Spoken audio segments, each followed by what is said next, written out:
Syukur kita mendapatkan pembukaan hari ini masih kita sehat, tidak kita masih bisa melaksanakan kewajiban kita. Salat pagi secara berjamaah kepada sama yang kita muliakan. Hari ini sempurna bagi kita pesan-pesan kita sampaikan ke Islam. Salawat kepada kita selama pada waktu kita pada Nabi Muhammad sallallahu alaihi wasallam. Baik, kita kembali kajian tentang seputar qalbu di mana kita bicara tentang sifat-sifat Allah yang kita kenal sebagai Al-Rahman. Bismillahirrahmanirrahim.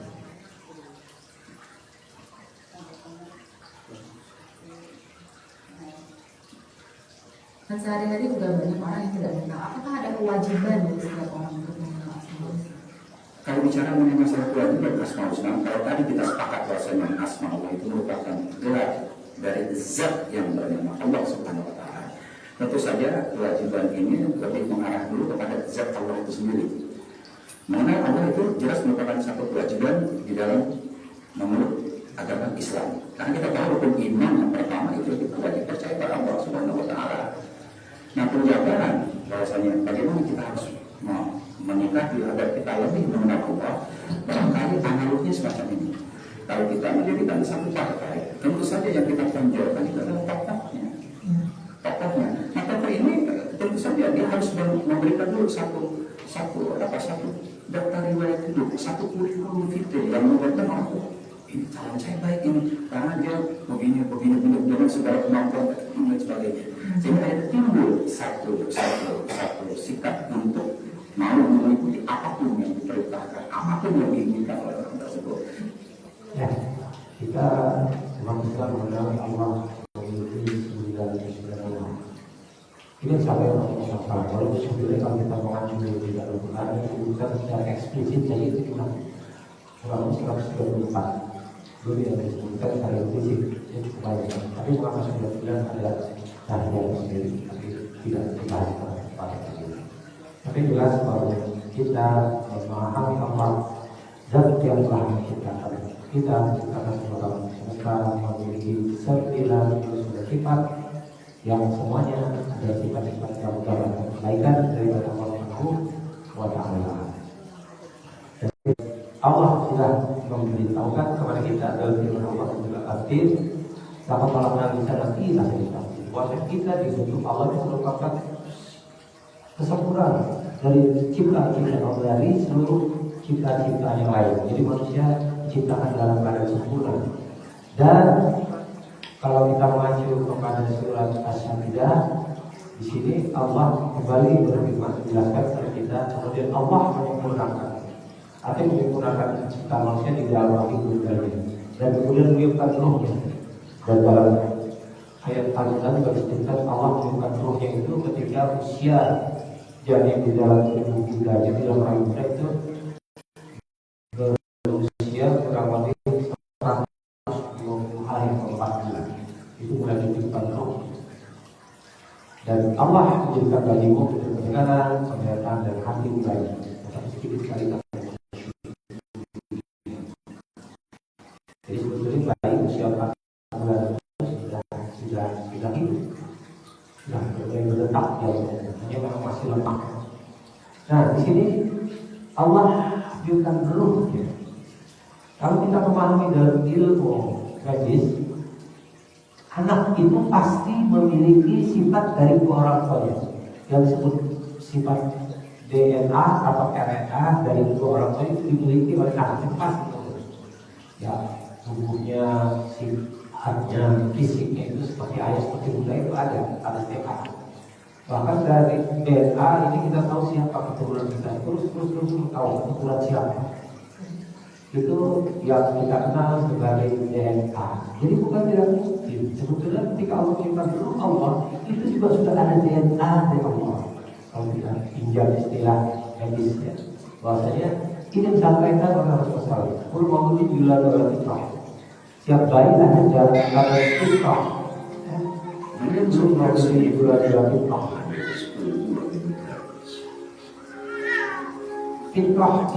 dalam fitrah. Fitrah itu kata dasar atau Al-Qur'an itu ada sifat-sifat dasar. Artinya kalau kita pahami dalam ilmu medis tadi, ilmu DNA, bahwasanya ini kita setiap bayi sudah membawa sifat-sifat Allah. Jadi sifat-sifat dasar itu Allah firman dulu itu sifat-sifat apa dari sifat semua manusia memiliki sifat-sifat Allah. Karena ketika sama kulubah diulang setiap manusia lahir membawa sifat-sifat dasar.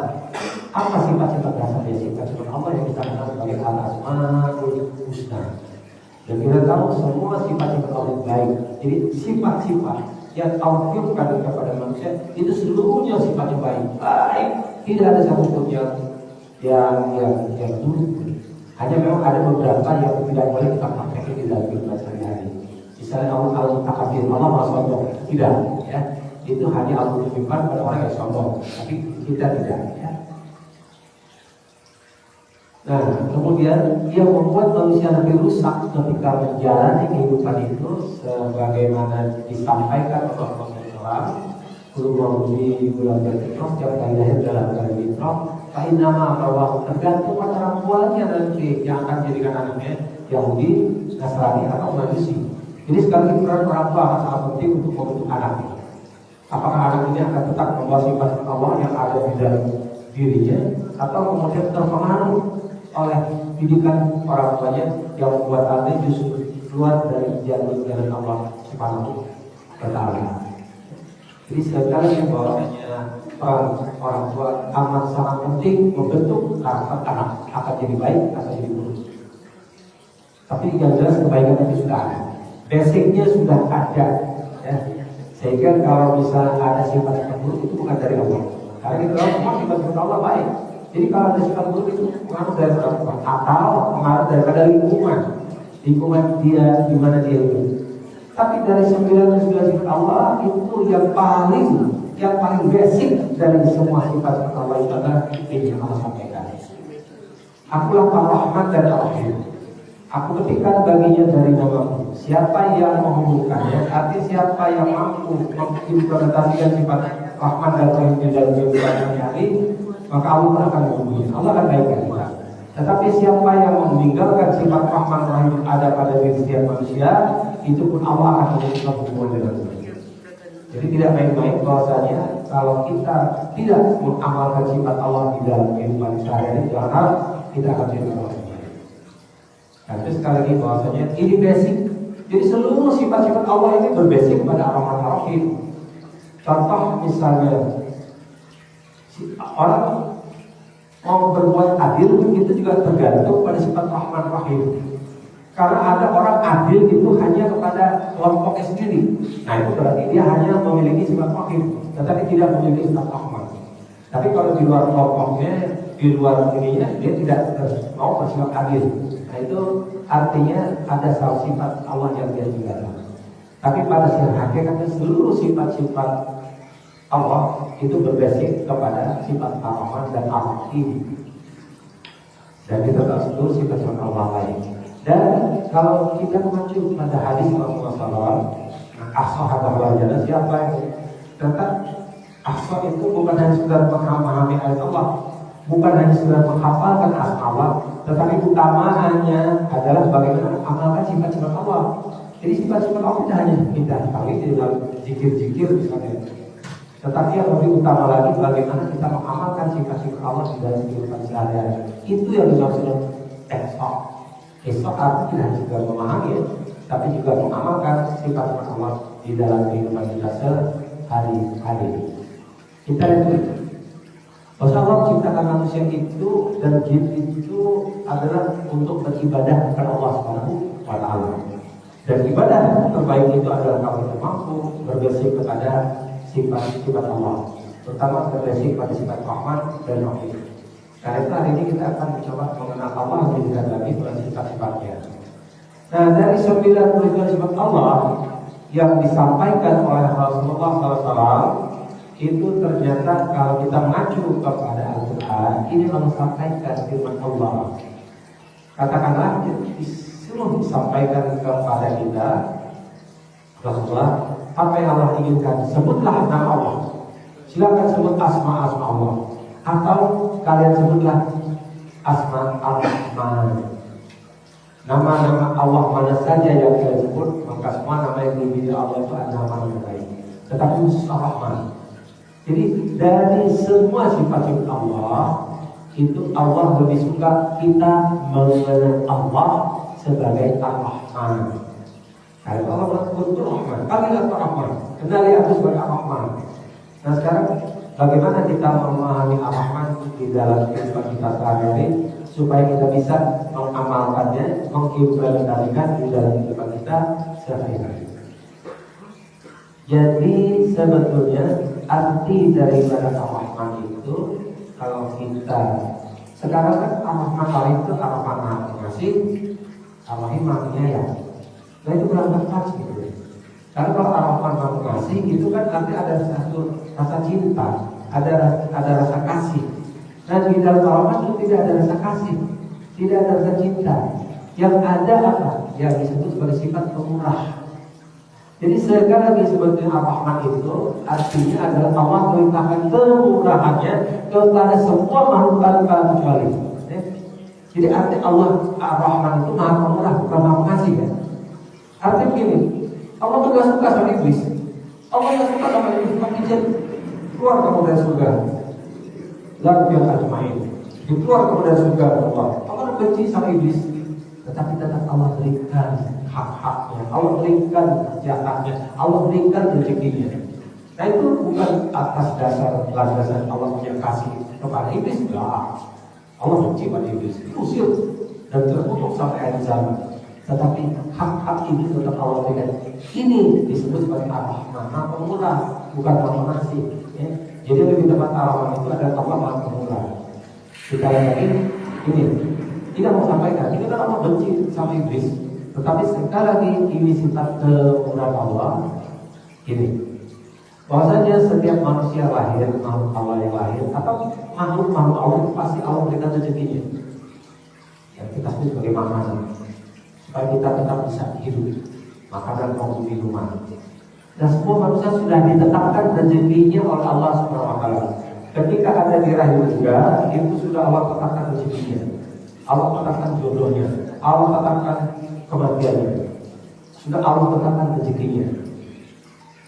Yang itu kita pahami bahwasanya sudah dipahami oleh setiap manusia, kita butuh makan dan minum dari rezeki yang Allah berikan kepada kita. Nah, untuk itu ketika iblis diusir dari surga ini, ditanya iblis kepada Allah, semua makhluk ciptaanmu telah kau tetapkan pendapatan dan rezekinya, kata iblis kepada Allah ketika diusir dari surga. Lalu di manakah pendapatan rezekiku? Ini yang dituntut iblis dan ditanya iblis kepada Allah Subhanahu wa taala. Apa jawaban Allah? Dijawab Allah, sesungguhnya pendapatan dan rezekimu adalah apa saja yang tidak disebut namamu. Jadi kalau kita makan misalnya bilang Bismillahirrahmanirrahim, itu iblis ikut makan, tahap makan. Atau ada lagi dalam hadis lain, kalau kita makan pakai tangan kiri, karena semua mengajarkan pada kita makan pakai tangan kanan. Ketika makan pakai tangan kiri, itu artinya kita iblis bisa ikut menikmati, iblis bisa ikut makan. Jadi iblis saja sudah ditetapkan rezekinya oleh Allah Subhanahu wa taala. Jadi kalau kita berangkat di iblis ini, rezekinya lebih banyak dari kita. Berapa banyak orang yang ketika makan itu tidak mengucapkan basmalah? Berapa banyak orang yang makan itu hasil dari korupsi, dari curi, dari notong, dari tilap? Itu iblis berhak makan. Jadi makanan-makanan haram buat manusia itu tentang halal untuk iblis. Ya? Kita makan itu misalnya agak bagus buat kita, tapi buat iblis itu jadi halal. Nah itu rezeki Allah kepada iblis. Karena itu maka Ar-Rahman itu adalah bukan Maha Pengasih, tapi lebih tepatnya adalah Ar-Rahman itu Maha Pemurah. Dan ini yang Allah sampaikan di dalam salah satu hadis yang disampaikan Rasulullah. Allah berfirman, rahmatku mendahului murka. Jadi rahmat Allah itu mendahului murka Allah. Kita lihat contoh-contohnya, ayat-ayatnya, apa yang dimaksud rahmat Allah itu mendahului murka Allah Subhanahu wa taala. Ya, ini kita akan memahami secara Ar-Rahman, penjabaran implementasi Ar-Rahman di dalam kehidupan sehari-hari ketika kita menjalani kehidupan. Salah satu banyak ya, tapi saya ambil beberapa saja. Ini, kami jadikan langit itu sebagai atap yang terpelihara, sedangkan mereka berpaling dari segala tanda-tanda kekuasaan Allah yang terdapat pada dunia. Jadi segalanya kalau misalnya tidak ada atap, itu benda-benda angkasa, meteor atau itu akan jatuh ke bumi kita dan akan membuat malapetaka pada manusia. Itu pasti. Tetapi Allah jadikan atap yang berlapis-lapis sampai 7 lapis itu tujuan adalah agar kita aman menjalani kehidupan di muka bumi.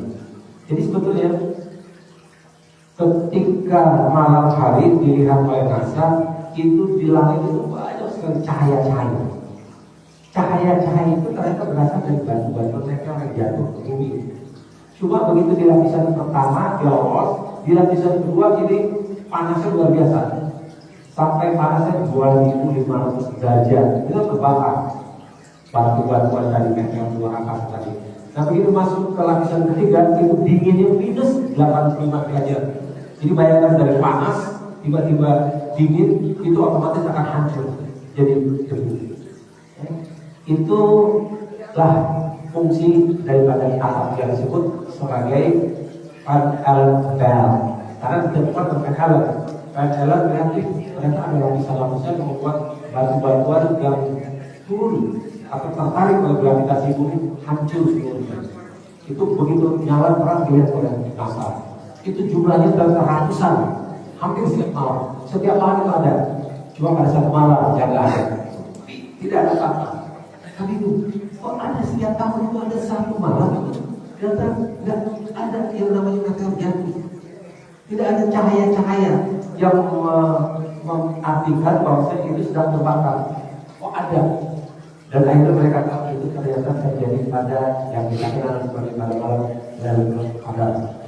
Jadi pada malam Lailatul Qadar itu tidak ada satu bulan dalam semua. Itu akhirnya mereka katakan. Cuma itu dirahasiakan.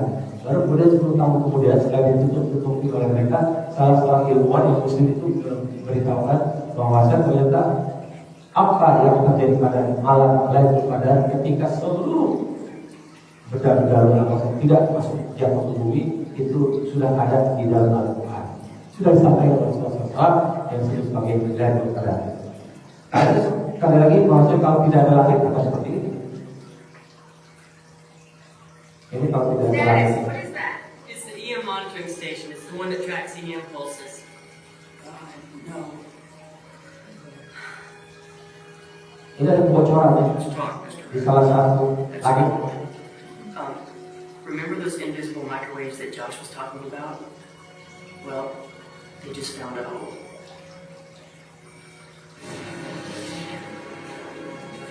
Nanti bukan hanya batu-batu luar angkasa bisa nongol, tapi sinar matahari, sinar matahari yang panas itu 2500 derajat bisa langsung masuk memanasi bumi.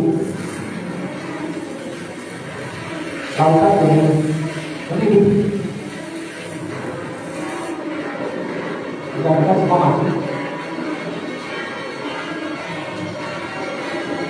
Dan kita tahu matahari ini bergerak.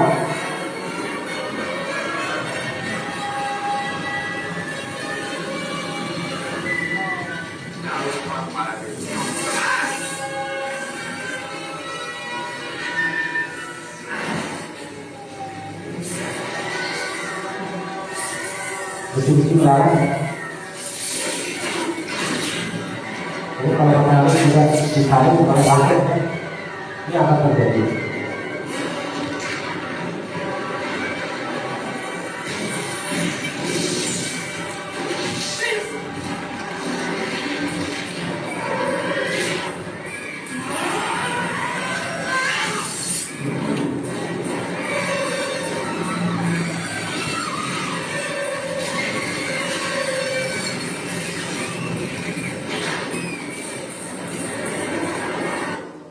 Ini salah satu bentuk rahmat Allah. Maka karena yang diam di bumi ini kan tidak hanya orang-orang beriman. Ada orang-orang yang benci pada Allah, ada orang-orang yang kufur kepada Allah, itu semuanya terasa Allah diikuti dengan diberikan langit dan dilindungi semua makhluk yang menjalani kehidupan di muka bumi, baik orang beriman maupun orang tidak beriman kepada Allah Subhanahu wa taala. Ini bentuk dari Rahman tadi. Allah melimpahkan kemurahannya, rahmannya kepada semua makhluk tanpa kecuali. Lain kasus lain tentang Ar-Rahman adalah seperti gambarannya. Kita pasti butuh oksigen. Kita pasti butuh oksigen. Kita butuh udara untuk bisa tetap hidup. Apa jadinya kalau tidak ada udara? Misalnya orang-orang yang kafir, orang-orang yang tidak beriman kepada Allah, yang tidak ada kalimat tauhid di dadanya, nggak bisa menghirup oksigen, apa yang terjadi? Akan seperti ini jadinya.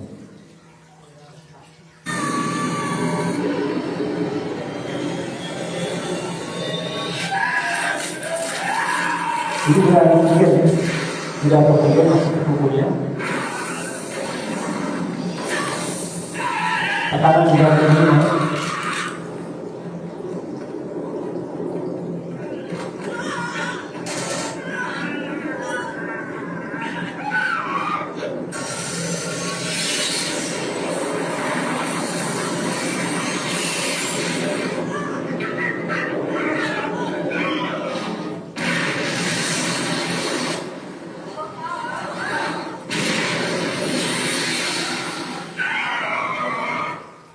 Bisa kita bayangkan kalau orang-orang tidak ada kalimat tauhid tinggal di dadanya, tidak Allah berikan oksigen, habis. Tapi mengapa tetap Allah berikan oksigen? Itu bentuk rahmat. Allah Maha Pemurah. Ya. Allah berikan semua itu kepada manusia untuk menjalani kehidupan di muka bumi. Padahal kalau oksigen itu harus beli berapa yang harus kita keluarkan? Ini kurang lebih perhitungan waktu tahun 10 tahun yang lalu saya buat harganya kurang lebih 2.000 juta. Itu dalam tahun itu yang kita butuhkan kurang lebih 2.000 liter dalam satu hari. Harganya sampai 25 sekarang, maka satu hari kita butuh kurang lebih 1 juta ya oksigen, satu oksigen aja. Dan kalau satu bulan juga kita butuh 30 juta hanya untuk oksigen. Dan kalau satu tahun itu artinya kita membutuhkan 350 juta hanya untuk memisah oksigen saja supaya kita bisa bertahan. Tapi semua Allah berikan dengan gratis. Itu sekali bentuk daripada Ar-Rahman. Allah Maha Pemurah. Allah berikan semuanya kepada manusia. Ya, itu berjalan kepada manusia. Karena itu sekali kita berdoa, ya Allah menegaskan. Katakanlah, siapakah yang dapat memelihara kamu di waktu malam dan siang hari? Allah Maha Pemurah. Jadi sekali lagi Allah sebagai Ar-Rahman itu memelihara semua manusia, baik beriman atau tidak beriman, termasuk iblis. Allah pelihara, Allah berikan rezeki. Itu yang kita sebut dengan Ar-Rahman. Hari kemarin kita lihat Ar-Rahman. Ar-Rahman itu artinya Allah Maha Pemurah. Di dalam Al-Quran, dalam surat Ar-Rahman itu ada satu kalimat yang diulang-ulang sebanyak 31 kali. Tapi ayyi alamin, maka nikmat Tuhan mana kalian dustakan. Kalau kita baca surat Ar-Rahman, setiap kali ini disampaikan bagi ayat alamin kewajiban itu sebelumnya Allah sampaikan nikmat-nikmat yang Allah berikan kepada kita. Itu Allah berikan nikmat kepada kita, baru Allah tanya bagi ayat alamin kewajiban 31 kali. Artinya rahmat Allah ini, nikmat yang Allah berikan itu cukup banyak. Itu sampai diulang 31 kali. Salah satu bisa dimulai dengan ini. Allah telah meratakan bumi untuk makhluknya. Allah meratakan bumi untuk makhluknya ini agar kita nyaman dalam kehidupan di muka bumi. Bayangkan kalau bumi ini tidak rata, begitu sulitnya kita menjalani kehidupan di muka bumi kalau bumi tidak diratakan Allah SWT. Dan makhluk yang mendiami bumi ini tidak hanya tinggal di tempat yang indah seperti ini. Ada juga satu tempat yang panas luar biasa. Tetapi justru di tempat yang panas luar biasa ini justru juga Allah berikan satu nikmat, itu Allah kurma. Kurma itu kita tahu hanya bisa tumbuh pada satu daerah yang panas. Minimal itu 27 derajat dan sampai 55 derajat. Jadi kurma pada bulan Februari itu mulai berbunga, nanti berbuah. Nah pada bulan-bulan ketika mulai panas, memasuki bulan Juli dan bulan yang kedua. Dan puncaknya adalah pada bulan Agustus atau September itu panas sampai 55 derajat. Jadi saya pernah ke Arab Saudi itu bulan Agustus itu panasnya saya lihat di pintu Masjidil Haram itu tulis 55 derajat. Dan pada waktu panas seperti itu buah kurma itu kering. Jadi kurma itu kering karena panas matahari. Jadi bahkan pada tempat yang manusia sulit untuk hidup saja tetap Allah berikan nikmatnya. Karena itu sekali lagi Allah bertanya kepada kita, "Fa'ini ala yuhibbul qadiban." Inilah maka dari kata-kata berulang-ulang karena dari kata-kata Allah sampaikan kepada manusia nikmat-nikmat apa saja yang Allah berikan kepada kita. Itu salah satu bentuk rahmat Allah Subhanahu wa taala kepada manusia. Allah yang pada siapa yang tanpa sekali yaitu beriman pada Allah atau tidak beriman pada Allah Subhanahu wa taala. Dan tentu saja sifat rahmat ini kalau kita lihat pasti ada pada setiap nabi. Dan setiap nabi pada zaman itu merupakan orang-orang pilihan Allah yang terbaik di zamannya itu yang Allah angkat pada nabi. Contoh Nabi Ibrahim alaihissalam. Ini Allah sampaikan dalam surat Maryam. Ceritakan hai Muhammad, kisah Ibrahim di dalam kitab Al-Quran. Sesungguhnya dia adalah seorang yang sangat membenarkan.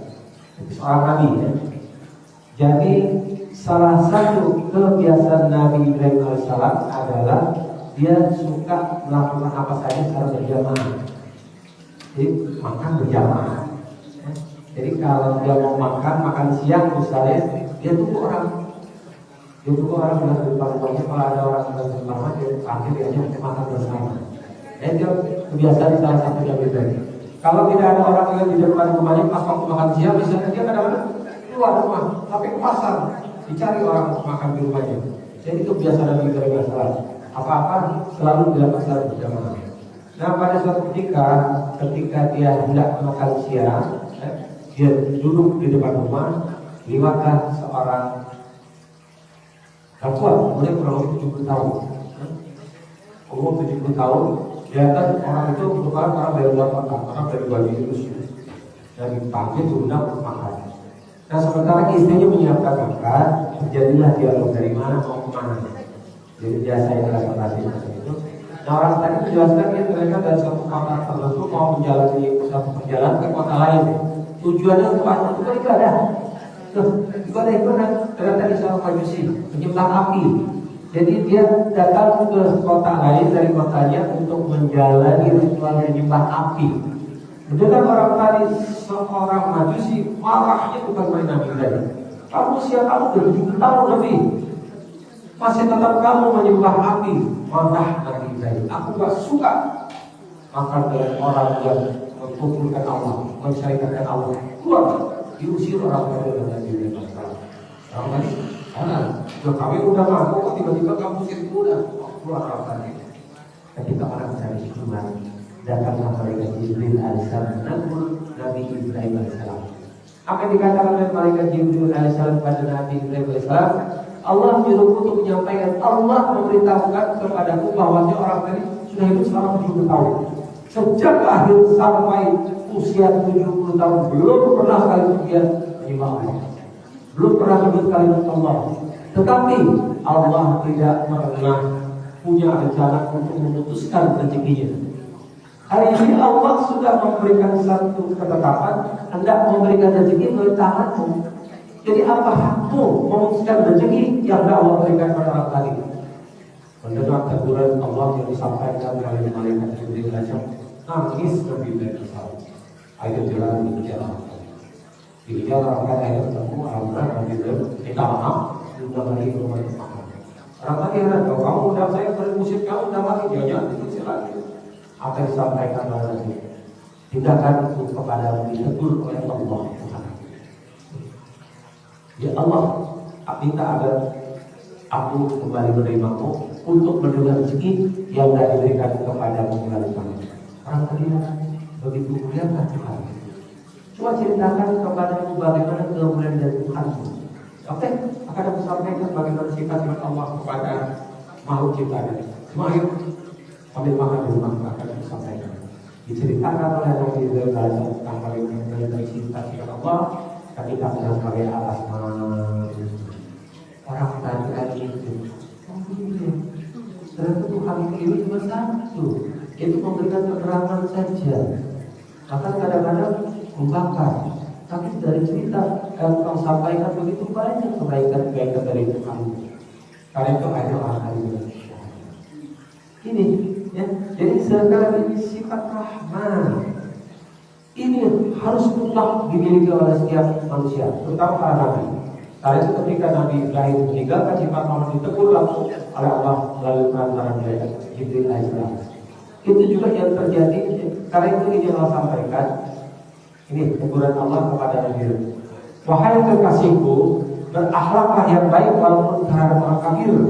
Niscaya engkau termasuk golongan orang-orang yang baik.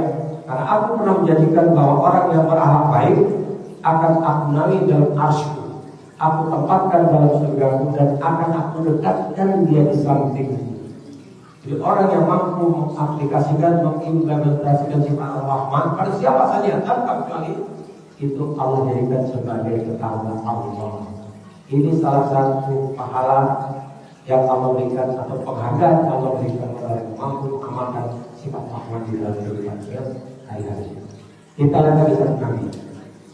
Kita tahu Nabi Musa itu adalah Nabi yang suka menggembalakan kambing.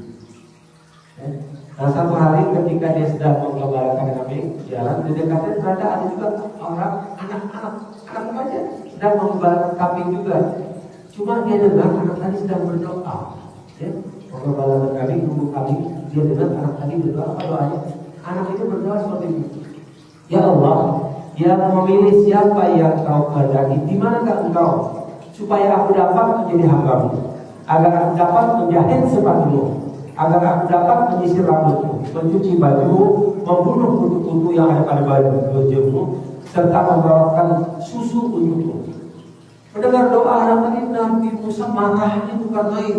Dipikir Allah ini gak mampu, dipikir Allah begitu kecilnya, sehingga anak ini berdoa seperti itu. Buat Nabi Musa ini amat sangat melecehkan Allah Subhanahu wa taala. Marah Nabi Musa alaihissalam. Ditempurnya anak tadi, kamu sudah melecehkan Allah Subhanahu wa taala. Usir anak tadi. Anak tadi nangis.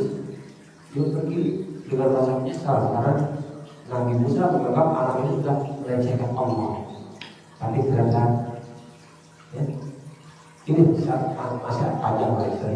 Supaya aku dapat mencium tangan kecilmu. Ini kata gembala tadi. Maksudnya tangan kecil Allah tadi. Dapat memijat kaki kecilmu pada waktu kau tidur dan nyamuk kamar. Kita Allah gak pernah tidur, tapi akhirnya tapi Allah tidur. Ini menyebabkan Nabi Musa marah bukan main. Lalu itu diusir anak tadi, ditegur anak tadi, dan anak tadi yang pergi menjauhkan diri dari Nabi Musa. Nah, setelah anak tadi pergi kembali datang kita pulang dari rumah. Tidak berangkat oleh Jibril. Karena kita tahu Nabi Musa itu bisa langsung cakap-cakap dengan Allah.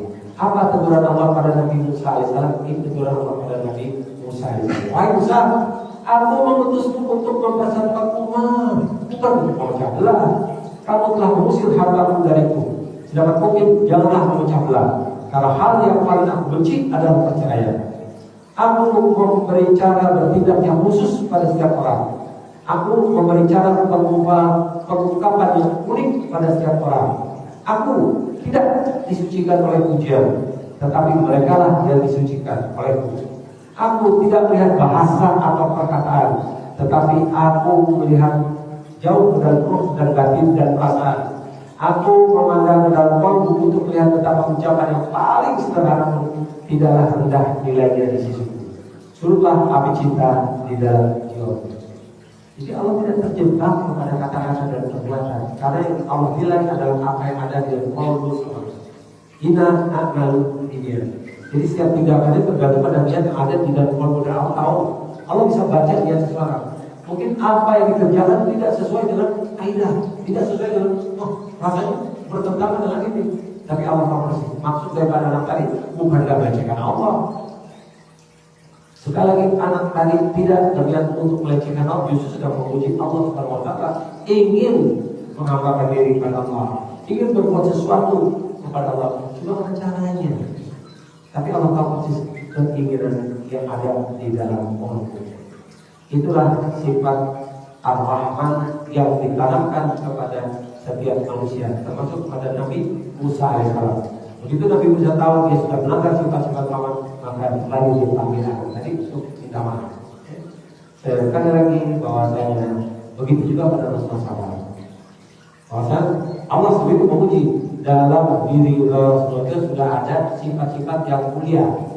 Kita tahu ketika mengalami musibah, ketika istrinya dia meninggal, ketika pamannya banyak melindungi dia meninggal, maka orang-orang yang ada di Mekah itu membuli Rasulullah. Tidak lagi bisa berdakwah. Akhirnya Rasulullah berdakwah ke Taif.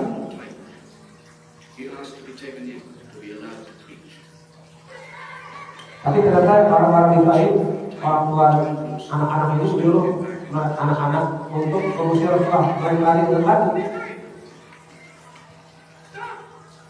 Di sini diceritakan Zaid ikut ya, tapi juga kalau asli Zaid gak ikut. Jadi lemparan anak-anak tadi langsung dengan tubuh Rasulullah.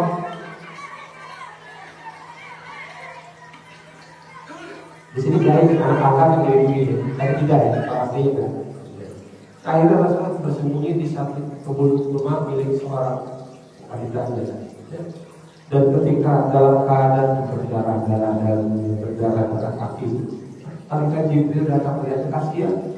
Ini orang yang menjadi kekasih Allah yang dimuliakan Allah itu sampai begitu dilecehkan, begitu berdarah-darah, nangis istilahnya malaikat Jibril alaihissalam. Dan ini yang disampaikan oleh Jibril alaihissalam bahwasanya ya Muhammad seandainya mengizinkan maka pasti akan aku benturkan kedua gunung yang ada di dalam sehingga orang-orang itu akan mati. Tapi dilarang, jangan itu. Karena aku berharap suatu hari nanti ada orang-orang anak keturunan mereka yang juga beribadah kepada Allah, percaya pada Allah Subhanahu wa Ta'ala. Mungkin sekarang tidak, tapi suatu hari aku berharap orang-orang di sana akan beriman kepada Allah Subhanahu wa Ta'ala. Inilah doa Rasulullah kepada orang-orang yang ada di Taif dalam keadaan darah-darah, dalam keadaan kesakitan. Apa doa Rasulullah? Allahumma ya Allah, kepadamu jua aku mengadukan kelemahanku, kurangnya kemampuanku, serta keinginan diriku dari manusia. Wahai yang maha pengasih, maha penyayang, engkaulah yang melindungi semuanya dan engkaulah pelindung. Jadi ketika dia gagal untuk berdakwah, disalahkan karena kelemahan diri sendiri, tidak mampu memberikan satu keyakinan pada orang-orang yang didatangi untuk beriman pada Allah Subhanahu wa Ta'ala. Dan ini lanjutannya, kepada siapa hendak kau serahkan aku? Kepada orang yang berwajah masam padaku atau pada musuh yang akan menguasai diriku? Aku tidak peduli, asalkan kau tidak murka pada Allah. Sebab sungguh luas kenikmatan yang kau limpahkan padaku. Aku berlindung pada nur wajahmu yang menyinari kegelapan, serta membawa kebaikan bagi dunia dan akhirat daripada kemurkaanmu yang akan kau timpakan padaku. Engkaulah yang berhak menegur hingga berkenan padamu. La haula wala quwwata illa billah. Jadi bukan marah, bukan yang menyetujui niat daripada mereka Jibril membenturkan dua gunung ahli Taif ke orang-orang itu yang mati, tapi justru berdoa kepada Allah minta agar mereka satu hari mendapatkan hidayah dari Allah SWT. Dan itu justru Rasulullah mengakui sebagai teman dirinya yang tidak mampu berdakwah secara baik. Dan kita tahu puncaknya adalah ketika terjadi perang Badar. Perang pertama yang terjadi ketika orang-orang kafir diperintahkan Allah untuk diperangi dalam satu perang yang kita kenal sebagai perang Badar. Apa yang disampaikan ketika terjadi perang Badar sebelum perang Badar? Kalau seperti ini, ini dia yang menyampaikan. Aturannya, disiplinnya dilakukan. Tidak boleh mencelakai wanita, anak kecil, atau manula. Tidak boleh mencelakai orang-orang cacat. Tidak boleh mencelakai orang sedang bekerja. Tidak boleh bahkan uang pohon jadi tidak boleh. Serang hanya orang-orang yang menasibkan diri kalian, hanya musuh saja ya, yang sudah merampas harta kekayaan segala milikmu. Jadi yang dimusuhi hanya orang-orang yang tertekan saja. Orang-orang di luar tidak boleh. Karena itu ini yang disampaikan Rasulullah hadisnya kurang seperti ini. Berangkatlah kalian dengan nama Allah bersama Allah dan di atas agama Rasulullah. Janganlah kalian membunuh rawan, jangan membunuh bayi, anak kecil dan wanita. Janganlah kalian mencuri harta rampasan, satukan harta rampasan kalian. Perbaikilah diri kalian dan berbuat baiklah, karena sesungguhnya Allah itu bersama orang-orang yang berbuat baik.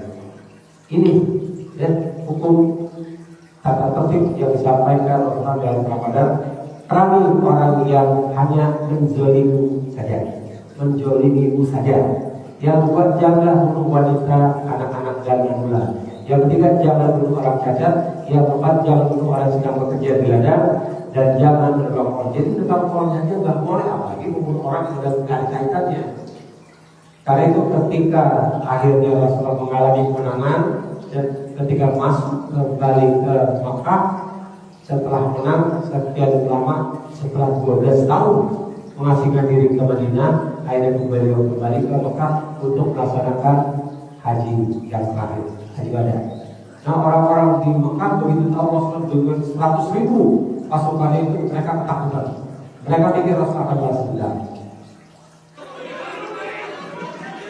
Ya, disuruh bersembunyi dalam takut Rasulullah akan membunuh mereka. Jumlahnya lebih kurang 100.000 sampai 120 ya. Walaupun sebetulnya waktu berangkat dari Madinah tidak seperti itu, mungkin jumlah sekitar 10.000 atau 12.000 saja. Tetapi ketika mendengar Rasulullah tidak melaksanakan ibadah haji, maka dari daerah-daerah lain itu bergabung. Banyak yang bergabung sehingga jumlah mereka diperkirakan antara 100.000 sampai 120.000 orang. Ini yang menyebabkan orang-orang di Mekah ketakutan. Mereka pikir Rasulullah akan membalas.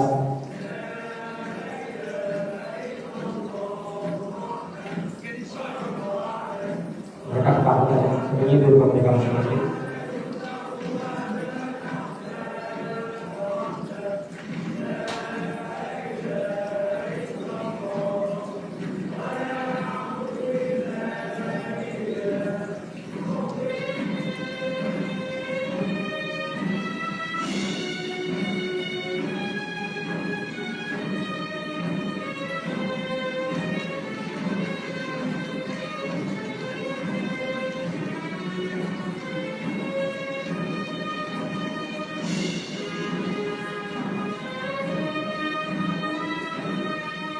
Dipikir Khalid bin Walid sebagai panglima pasukan mengawal Rasulullah tidak melaksanakan ibadah haji terakhir.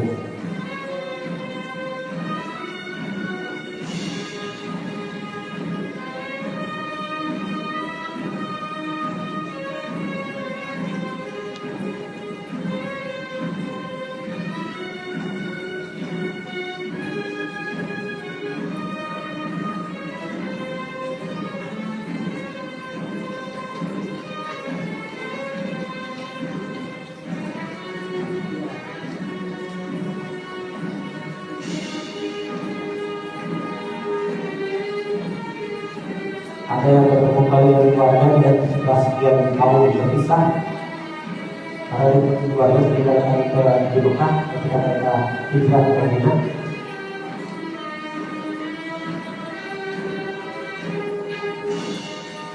Dan itu dia yang tadinya tanah kelahiran mereka. Yang keluarga satu 13 tahun hijrah ke Madinah. Jadi mereka ternyata tidak melakukan pembalasan kepada orang Mekah karena mereka yang mereka hanya ingin melaksanakan ibadah haji. Ini pembelajaran, nggak boleh berdobrak pintu, nggak boleh bicara, nggak boleh merampas harta orang, nggak boleh ada membuli orang. Semua yang ada di rumah tertutup aman. Orang yang ada di rumah Abu Sufyan aman. Abu Sufyan itu kurang lebih kawan Rasulullah tapi menjadi penguasa. Jadi padahal Abu Sufyan akan sangat benci kepada Rasulullah, tapi diberikan satu kehormatan. Siapa saja yang ada di rumah Abu Sufyan itu aman. Di rumah mereka tentu aman. Yang penting jangan keluar bawa senjata. Yang ada di rumah Abu Sufyan aman. Jadi memberikan penghargaan kepada pamannya Abu Sufyan merupakan penguasa di Mekah waktu itu juga kalau ada di rumah Abu Sufyan semua aman. Jadi memang niatnya tidak dapat satu kebaikan. Ini bentuk dari sifat rahman. Jadi pada semua makhluk dan kecuali baik pada khususnya tetap bersikap baik. Selama mereka tidak memusuhi. Karena siapa saja yang ada dalam rumah tidak membuat bawa pedang itu tetap harus dianggap sebagai orang-orang yang baik. Harus tetap diikuti. Ini sifat rahman. Nah bagaimana kita itu tadi disampaikan oleh tentang bagaimana sifat-sifat seorang Nabi yang memiliki sifat-sifat rahman. Ya, jadi mengapa Ar-Rahman Ar-Rahman dulu? Karena begitu tingginya Ar-Rahman dulu. Karena orang itu pada semua makhluk tanpa kecuali. Orang itu khusus pada yang satu iman, yang akhir. Tapi Rahman itu pada semua makhluk tanpa kecuali. Dan ini ternyata kalau kita maju, inilah mengapa Rasulullah ditobatkan sebagai manusia nomor 1 di dunia, ranking nomor 1 dan 100 tokoh yang bersejarah di dunia ini. Rasulullah telah ditempatkan pada ranking pertama. Dan karena ini bahwa saya menunjukkan Rasulullah memiliki sifat Rahman, basicnya ya, basic Rahman baik. Karena itu ini disampaikan Rasulullah dalam salah hadisnya. Setiap perkara penting yang tidak dimulai dengan basmalah atau ucapan Bismillahirrahmanirrahim, maka amalan tersebut akan kurang keberkahan. Ini ternyata ketika kita memulai satu dengan ucapan basmalah itu insya Allah akan berkah. Tetapi jangan salah, bukan sekedar ucapan, tetapi juga kita implementasikan di dalam kehidupan sehari-hari. Betul-betul apa yang kita lakukan itu berbasis pada sebab Rahman dan sebab Rahim. Jangan hanya ketika mau apa-apa Bismillahirrahmanirrahim, tetapi tidak menggambarkan keduanya di dalam kehidupan sehari-hari. Tidak terimplementasikan, cuma ucapan saja, tetapi perilaku tetap saja terdengar. Salah satu sahabat yang mempraktekkan sifat Rahman luar biasa ini adalah Ali bin Abi Thalib. Dalam salah satu peperangan ketika perang antara Muslim dengan orang-orang kafir, Ali berhadapan dengan orang kafir. Orang tadi sudah kalah, pedangnya sudah jatuh, sudah tinggal dihantam oleh Ali bin Abi Thalib dengan pedangnya. Niatnya berjihad di Allah, boleh membunuh orang-orang yang sudah membunuh orang lain ya, tanpa hak. Kemudian juga dalam kajian ini disahkan, dihalalkan untuk membunuh orang-orang yang memusuhi agama Allah. Jadi sah-sah saja Ali itu membunuh orang tadi, karena orang tadi termasuk orang-orang yang menentang hukum Allah. Tetapi ketika orang tadi sudah dalam keadaan lemah, tidak berdaya, melampiaskan kebencian pada Ali, apa yang dilakukan orang tadi? Diludahi Ali, wancuk dan kena muka Ali. Ali marah, bukan main, diusap mukanya terkena orang tadi. Tapi apa yang terjadi? Yang terjadi bukanlah langsung dibacok, tapi akhirnya dia pergi. Dan alhamdulillah kamu di sana. Orang tadi loh, oh tadi kan kamu ngomong saya. Semula aku berniat membunuh hanya karena Allah. Jihad di jalan Allah, jihad bisa dibilang itu niatnya. Karena dihalalkan membunuh orang ketika orang tadi juga memusuhi agama Allah, membunuh orang-orang yang beriman kepada Allah. Itu dia Ali bin Abi Thalib. Tetapi ketika mau meludahiku, aku bukan lagi berniat membunuh karena niat ini, tapi karena benci gitu. Saking keselnya, kok enak aja meludahi gitu. Aku tidak ingin mengotori. Jadi itu maksudnya Ali tidak ingin niat tulus yang berjihad di Allah itu mengharapkan ridha Allah dikotori ya, oleh sikap benci kepada orang tadi. Karena pergi kamu orang tadi jadi heran. Nah ini akhirnya orang tadi dalam beberapa tarikh juga akhirnya menurut agama Islam. Karena dia berhadapan. Dan satu lagi terakhir untuk orang yang ini bukan dari golongan Nabi, tidak tahu. Kita dulu. Tantangan dalam kepemimpinan adalah bukan menjadikan seorang hebat, tetapi untuk mengeluarkan kehebatan itu. Kalau kehebatan itu sendiri tidak ada pada diri orang tersebut. Jadi nanti kehebatan tadi ada dari asma Allah, ada pada diri kita. Tinggal kita praktekkan di dalam kehidupan kita sehari-hari. Karena sifat-sifat Allah itu ada pada setiap manusia. Karena Allah ciptakan manusia kan untuk jadi pemimpin di muka bumi.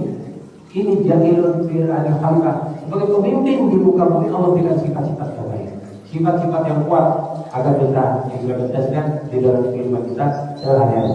Kita lihat lagi satu tokoh yang luar biasa yang mampu menggambarkan sifat Ar-Rahman ini. Kita tahu bahwasanya kita kenal perang Salib. Perang salib ini sudah berlangsung kurang lebih 6 abad, 600 tahun dari tiap generasi orang-orang beragama Kristen dan orang-orang Muslim itu saling berperang dan membunuh.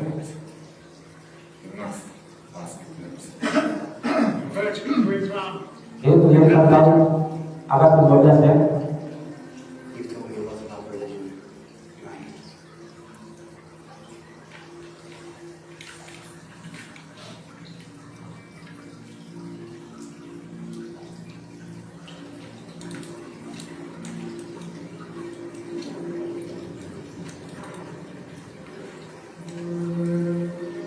Ini Salahuddin Al-Ayyubi. What do you eat, Jesse?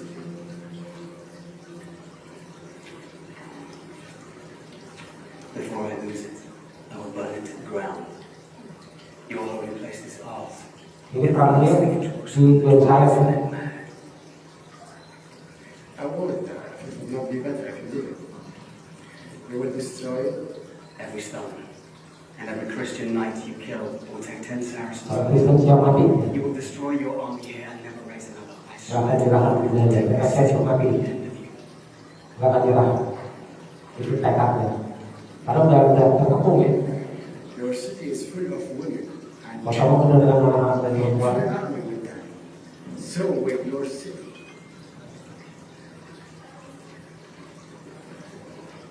You overturn, I ask none. apa saran kamu? Belajar pada Salahuddin Al-Ayyubi.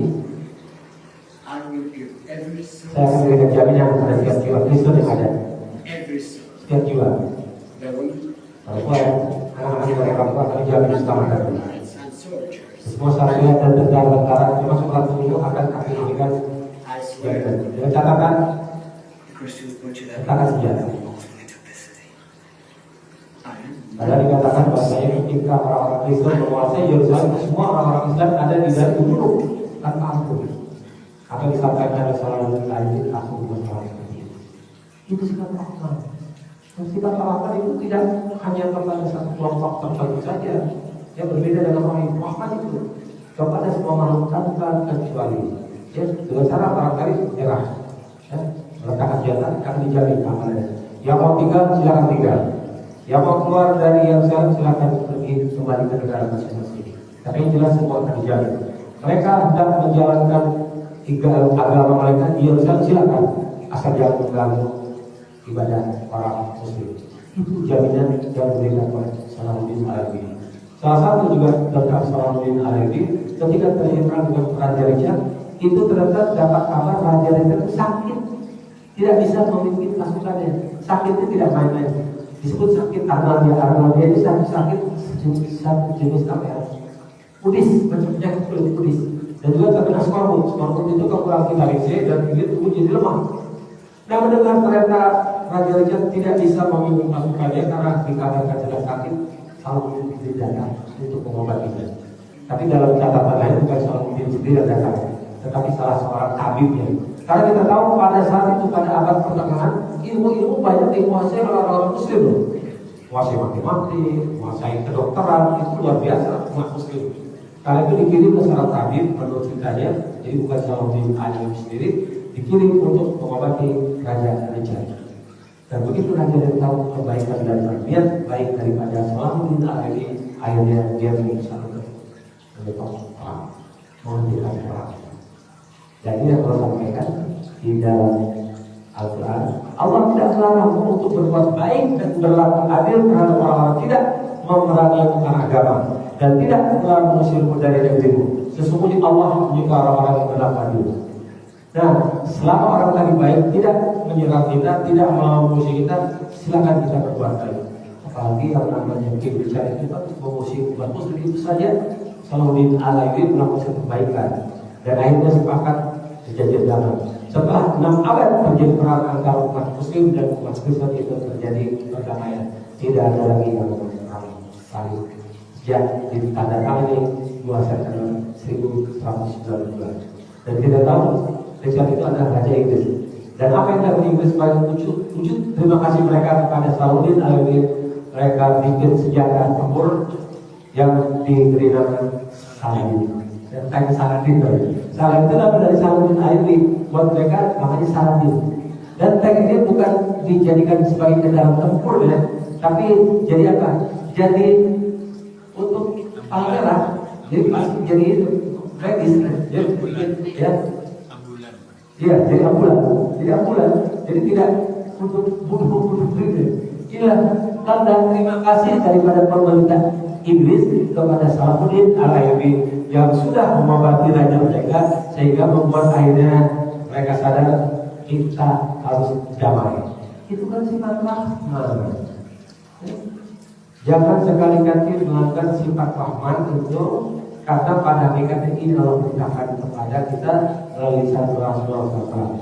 Ini tidak hanya sekedar ucapan ketika kita mengucap Bismillahirrahmanirrahim, mau perang bilang Bismillahirrahmanirrahim.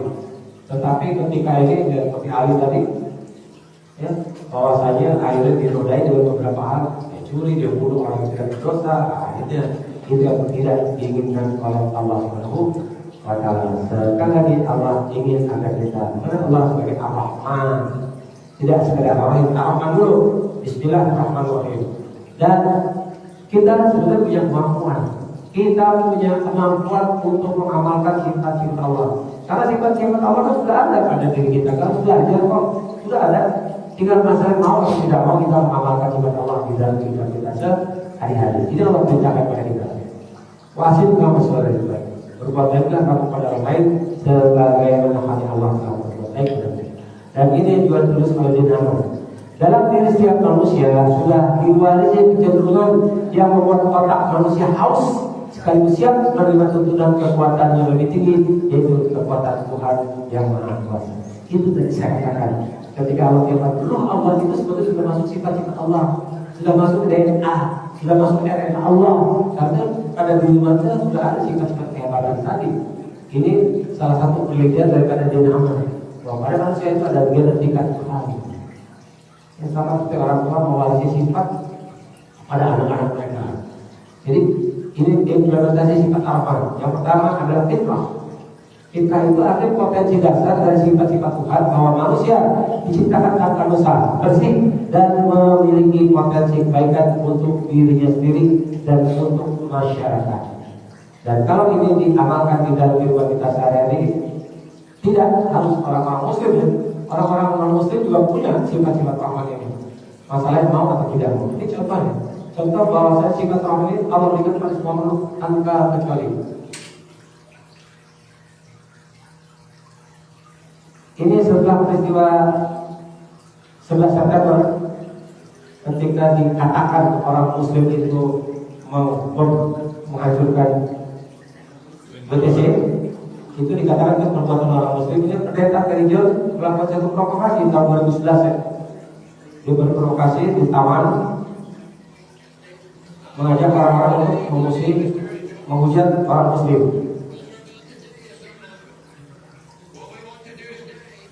Dia provokasi ya.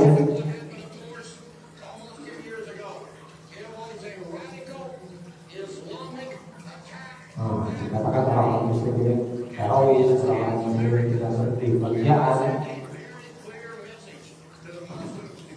Jadi dia berhari internasional untuk menghakimi Al-Quran.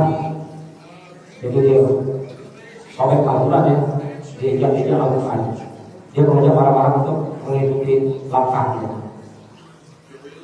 Islam adalah agama perbudakan, agama kebohongan dan penipuan. Itu provokasinya. Islam agama yang mempromosikan kekerasan. Tapi ternyata tidak semua orang setuju ya. Paham dalam Islam tidak seperti itu. Mereka pakai Twitter ya.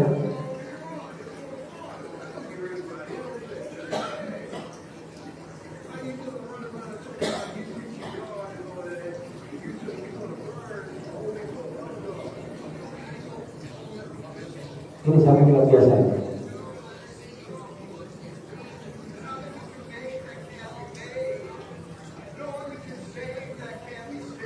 Dia mengatakan oleh Indonesia kita berangkat semangat rasa cinta saja.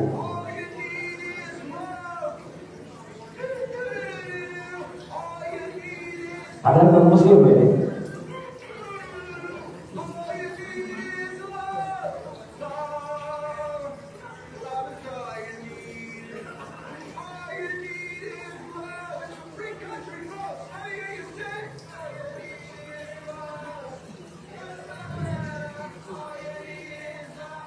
Jadi orang-orang yang muslim ini sifat apa?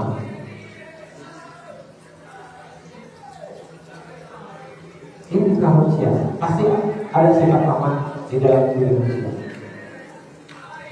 Ayo gagal, provokasi